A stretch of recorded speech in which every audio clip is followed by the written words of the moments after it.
Hello everyone. In this video we will just go through the topics like spectrum, Bose model, etc. So now we will start the topics. Here is a glass slab, and when the violet or red light incident on this glass slab, then they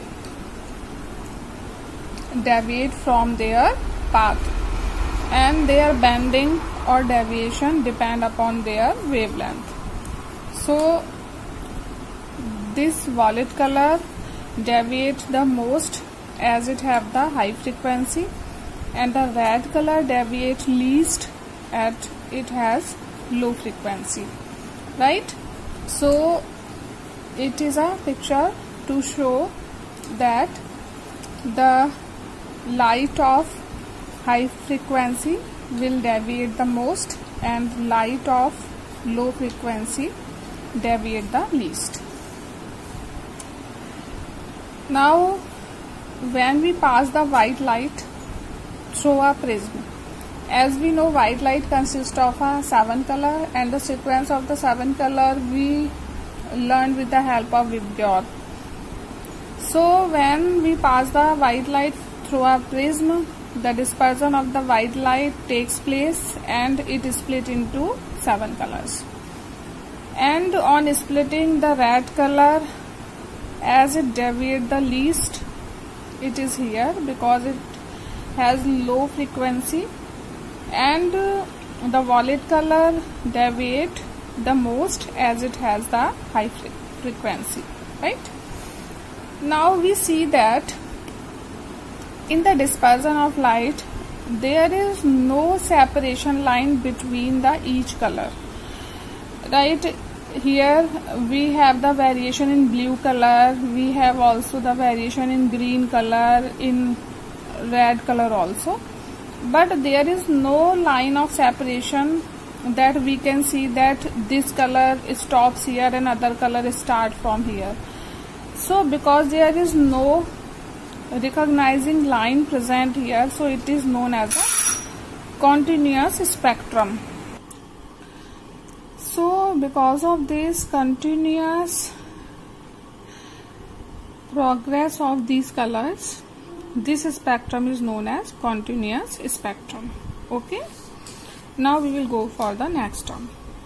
Now here, while passing the white light, we just put a transparent container here, and when the light is passing from here to here, now I do not draw the color here because we understand from this spectrum, that is why. So what happens, this container absorbs the specific wavelength radiations. So we see after that these black bands somewhere.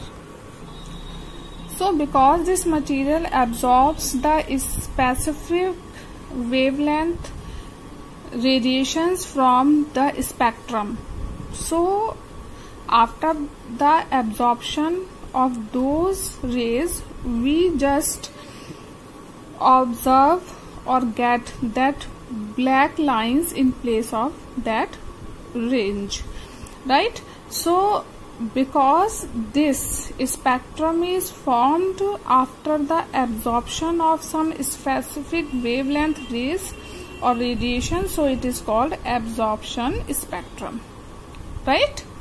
Now we will go for next term.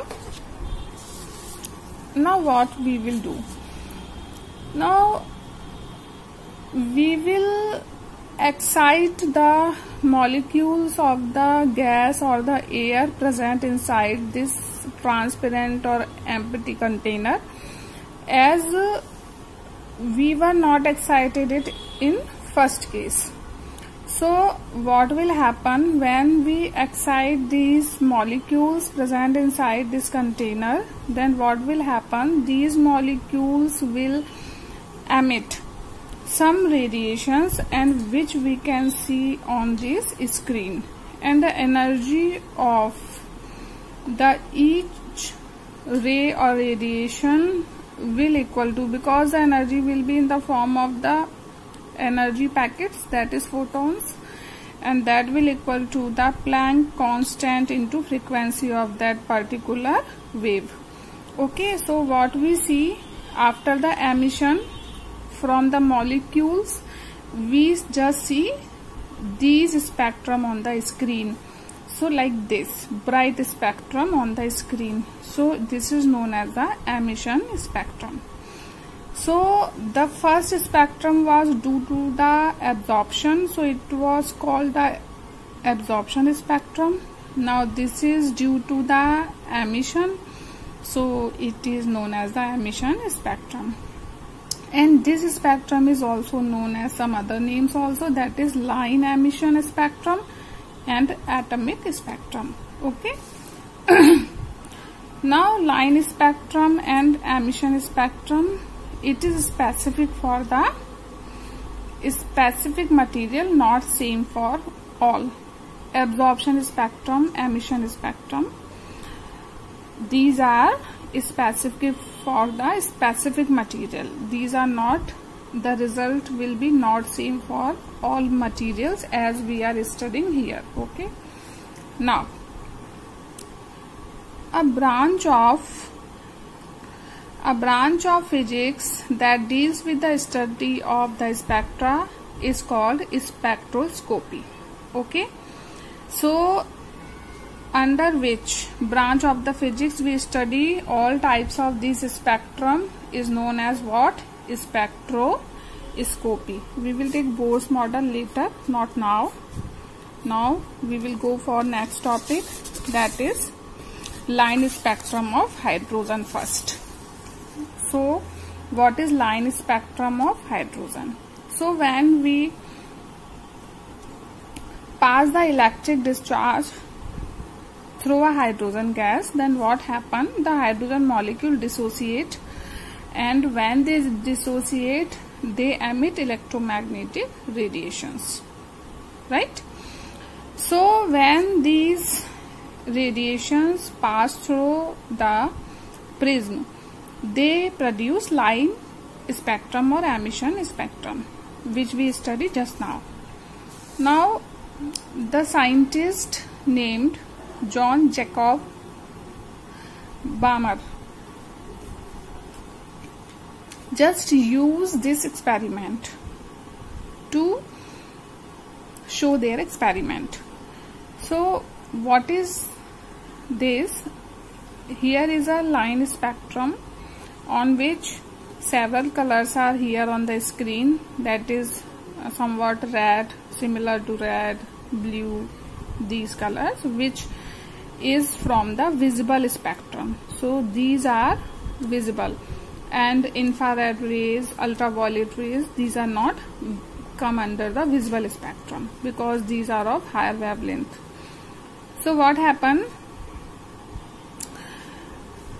The wavelength of this color is 656 nanometer.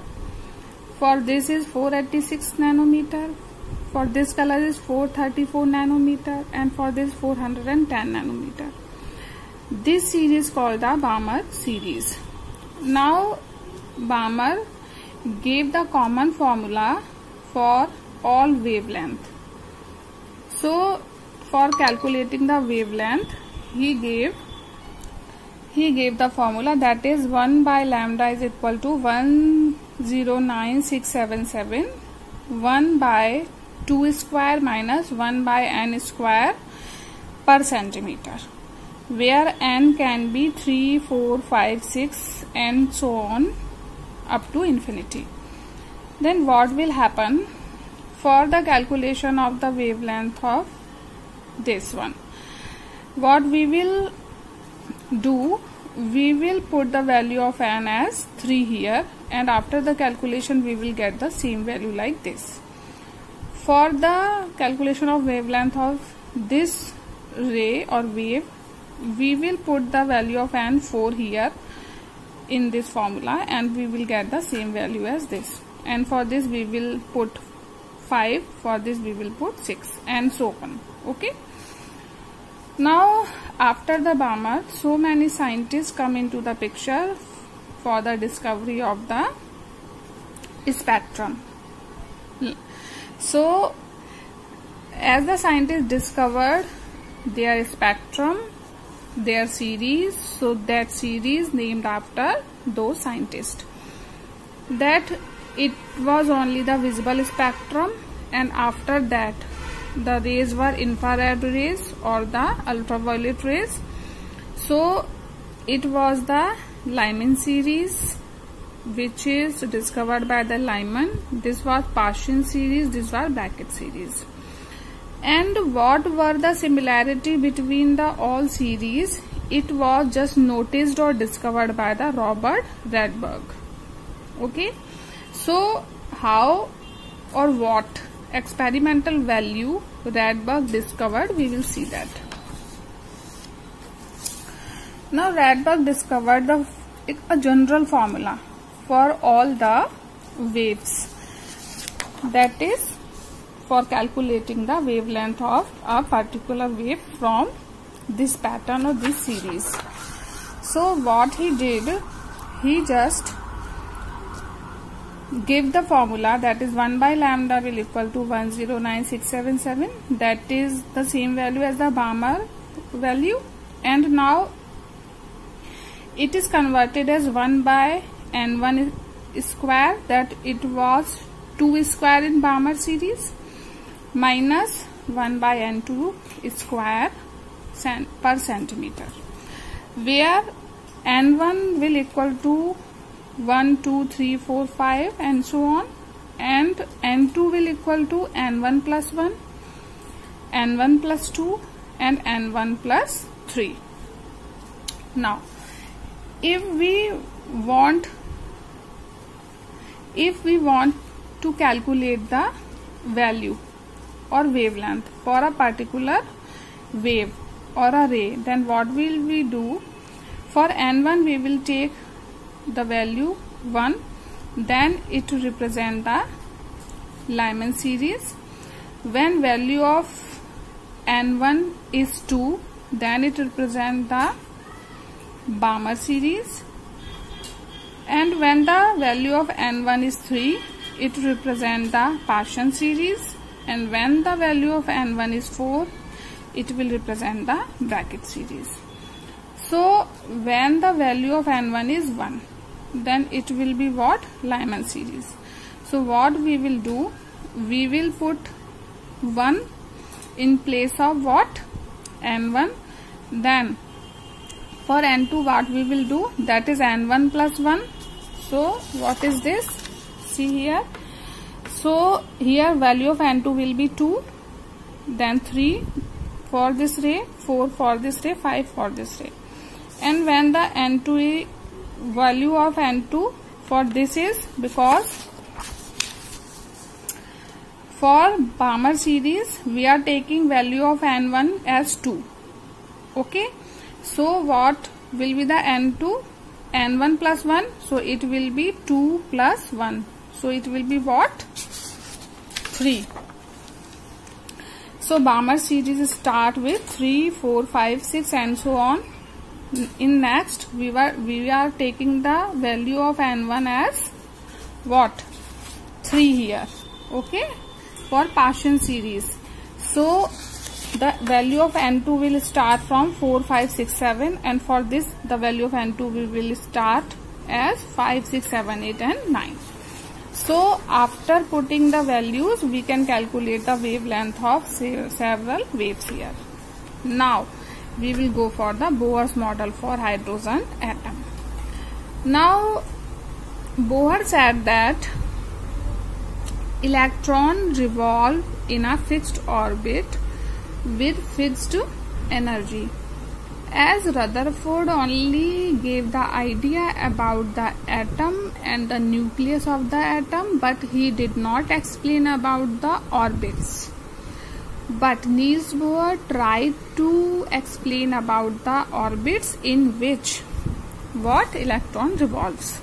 So Niels Bohr said that electrons revolve in a fixed orbit with the fixed energy. Okay, So Bohr gave his model by combination of the following three information which we get earlier. The first information is that value of 1 by lambda will equal to R 1 by n1 square minus 1 by n2 square, that is Rydberg equation, where n equal to 1, 2, 3, 4, 5 and n2 equal to n1 plus 1, n2 plus n1 plus 2, n1 plus 3 and so on. Second is photon provide energy to metal surface to emit electron. This information is used by the Niels Bohr. And third one, and how electron are emitted from the surface of a metal when the minimum energy, that is h nu naught, minimum energy is given to the metal plate to emit the electron. So the wave or radiation which are incident on the metal plate, they should have the higher energy, that of the h nu naught. Okay. Now next relation is C equals to lambda into nu, and this is the wavelength into frequency. So it will decide the velocity, and we can also write it like this, that is 1 by lambda equal to nu divided by C. So by combining these three information, Niels Bohr gave his equation. So what is that? We will see now here. So we know that energy of the photon, because the wave travel in the form of small packets that are called photons. So the energy of each photon is equal to the Planck constant into frequency. So we also know that 1 by lambda is equal to nu by C, because with the help of the relation which we get earlier. So we can write it like this also, that nu equal to, we are taking C here, C by lambda. Okay.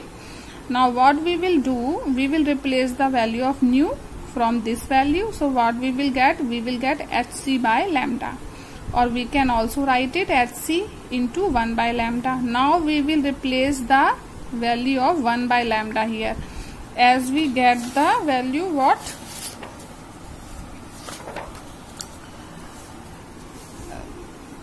That is, in place of 1 by lambda, what we will write? E equal to HCr in a bracket 1 by n1 square minus 1 by n2 square. Again n1 will equal to 1, 2, 3, 4 and so on, and n2 will equal to n1 plus 1, n1 plus 2, n1 plus 3. Okay. Now Niels Bohr said that electron of hydrogen will be in fixed orbit, and when they jump from one orbit to another, they must radiate some energy. Now from where the electron get the energy? When electromagnetic radiations incident on a hydrogen atom in the form of photons, and photons are the energy packets, we know that. So the photon will transfer their energy to the electron, and by taking or absorbing the energy, the electron from the ground level will go to the higher levels. Okay. And when these electrons from the higher level come to the ground level, they emit the definite amount of the energy which they absorb in the form of the photon again, right? So after taking the energy from the ground level, photons are coming into the higher level, and when they go to the ground level again, they again release the definite amount of energy in the form of photon again, and they also absorb the energy from this photon. Now if we will consider, it is energy level E1, E2 and E3. then E1 will equal to minus HCr by 1 square because it is orbit 1. E2 will equal to minus HCr by 2 square because it is orbit 2, and E3 will equal to minus HCr by 3 square, and so on. If there are further levels, then it will be changed accordingly. Now what happen when electron come from second orbit to the first? So how will we calculate the amount of energy which is emitted by the electron? It will be the energy present between these two orbits. So what will happen if the electron come from the second orbit to the first? So we will write the energy level of this SCr by 2 square minus HCr 1 square by 1 square. Suppose it will jump from third level to third orbit to second, then we will minus the energy of the second level or second orbit from the energy of the third orbit. Okay. Now Niels Bohr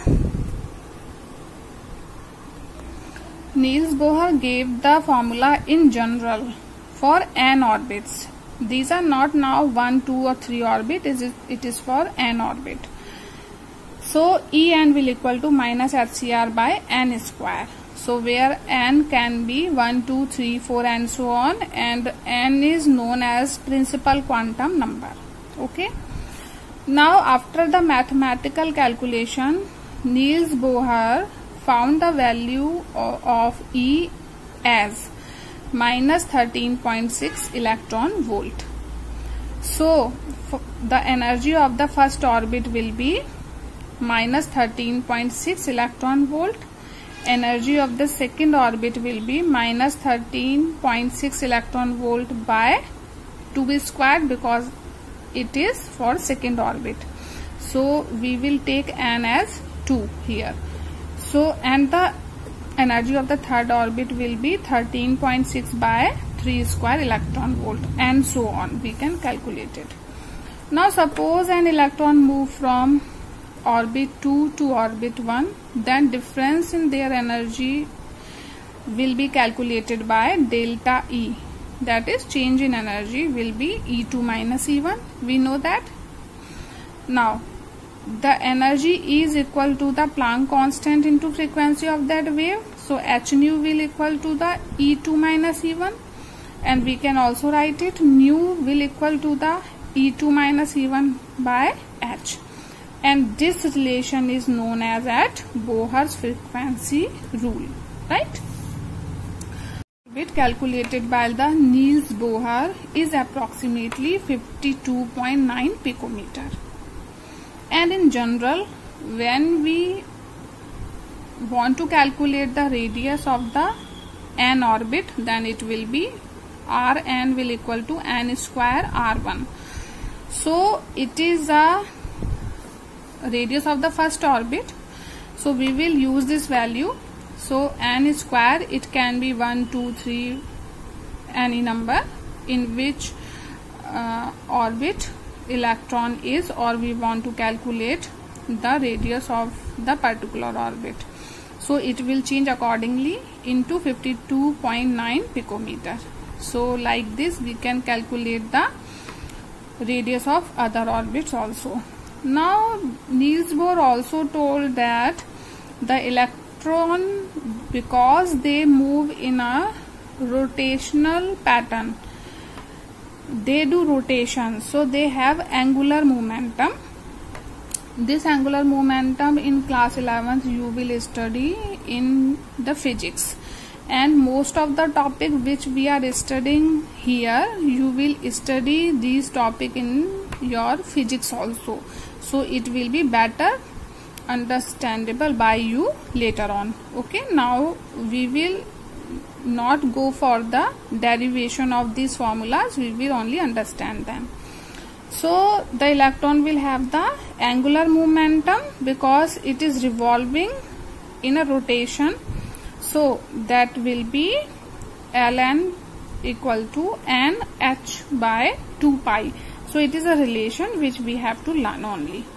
Now where n will equal to 1, 2, 3, 4 and so on.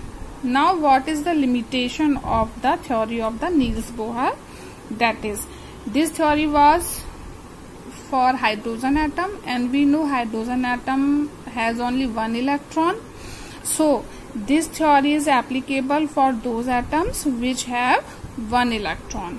Okay, so I hope you understand the topics, and if you will again go through the video, then you will understand it better. Thank you so much. We will go for the next topic now.